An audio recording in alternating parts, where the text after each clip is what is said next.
Ladies in the house, come closer because today we are going to have some girl talk. Hi guys, welcome back to my channel. Today's video we're going to be talking about feminine hygiene. One of the best compliments that I love getting is, "Oh, you smell good." Although this video is going to be about feminine hygiene, it's also good to know that personal hygiene is very important for both men and women, because I'm sure we all like to look confident, smell good, and look good. Okay, trust me, you don't want to be that person that will walk past someone, sit beside someone, or maybe when you open your mouth and talk, people are like, that can be very embarrassing. Okay, and if you have young kids, if you have young boys and young girls, it's also very important that you start teaching them about personal hygiene. Okay, so let's start with body care, and tip number one here is to shower daily. Okay, I'm sure this one is not up for debate, right? If you're looking to achieve a good personal hygiene, it's very important that you take your bath at least twice daily. Okay,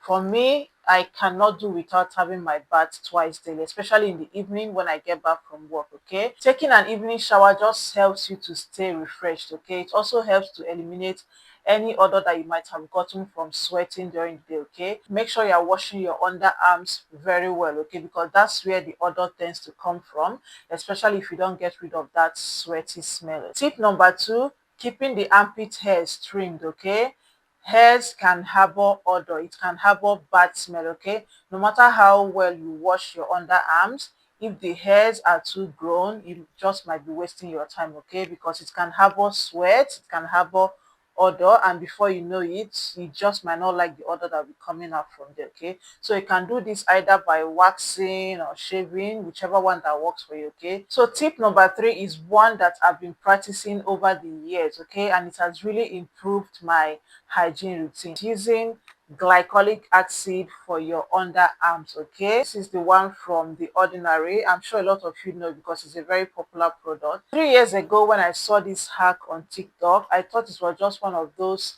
random TikTok hacks that never works. Okay, but ever since I started using it, I've seen a great difference in my underarms. Okay, so yeah, this one really works. It has helped a lot with my hyperpigmentation, and it has helped to brighten under my arms, especially during and after pregnancy when my underarms were really dark. Okay, it helps to get rid of that sweaty odor that comes from the underarm. It also helps to get rid of razor bumps. Yeah, it just helps to keep things smooth down there. Okay, you also need a nice deodorant or soap or body wash if you want to smell good all day. Okay, I can't really tell you the one to use because we all have different preferences when it comes to how we want to smell. Okay, but for my deodorants, I've been using this Dove Fresh. This smells really good. Okay, and for my body soap, I've been using this Koji San soap for so many years now. This has really helped with my hyperpigmentation again, especially after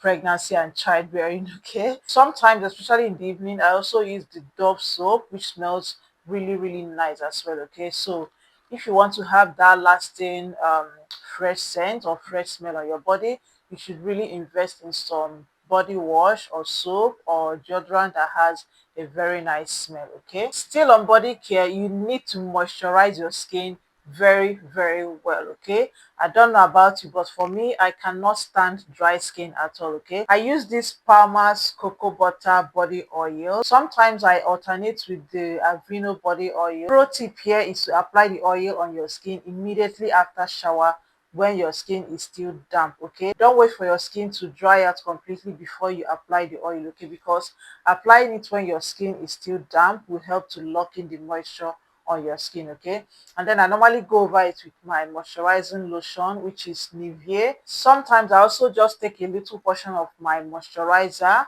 then put some of this oil, mix it together, and apply on my skin. Okay, it just depends on my mood for that day. Okay, but I really love this oil because it helps to keep my skin smooth and moisturized. You should try it. Exfoliating. Years ago, I used to think that exfoliating your skin or using body scrub was just one unnecessary thing to do. Okay, ever since I started using body scrub to exfoliate my skin, I've seen a very big difference in the texture of my skin. Okay, so I'm here to tell you that exfoliating your skin is also very important in your hygiene routine. Okay, This is the body scrub that I've been using. It's called Glow Lab.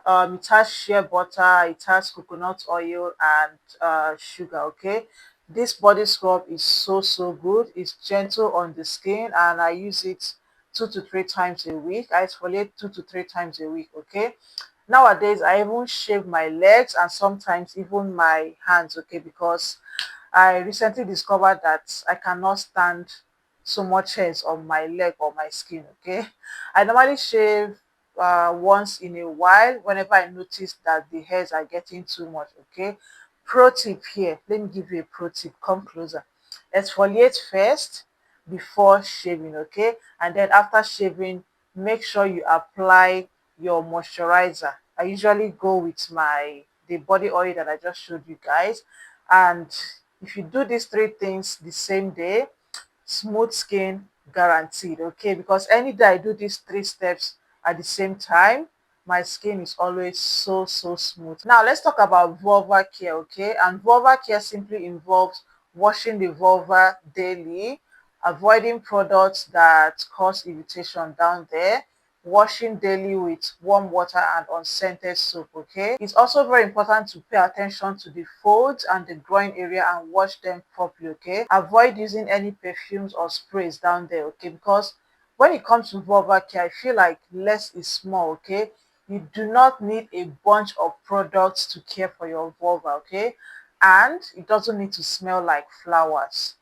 Okay, a very important tip here is to make sure you wash or wipe after using the bathroom. Okay, and be sure to wipe or wash from front to back. Okay, I've known this for a very long time, and the reason is because you don't want to introduce any bacteria from back, which is the anal region, to the front, which is where your vulva or your vagina is. Okay, you don't need to use a washcloth or any wash towel. Your clean hands are all you need to wash your vulva. Okay, washcloths or towels or stuff like that can harbor bacteria that might end up causing problems for you down there. Okay, remember I'm talking about the vulva, not the vagina. Okay, tip number 2 for this area is keeping the hairs low and trimmed. Okay, like I mentioned before, hairs can harbor odor, it can harbor bad smell, it can even harbor harmful bacterial growth. Okay, so it's very important to keep the vulva hair trimmed and clean. Okay, tip number 3 is wearing cotton underwears or cotton pants. Okay, avoid nylon pants, synthetic pants, and I've forgotten what the other material is called. Back in the days when my mom used to buy underwears for us,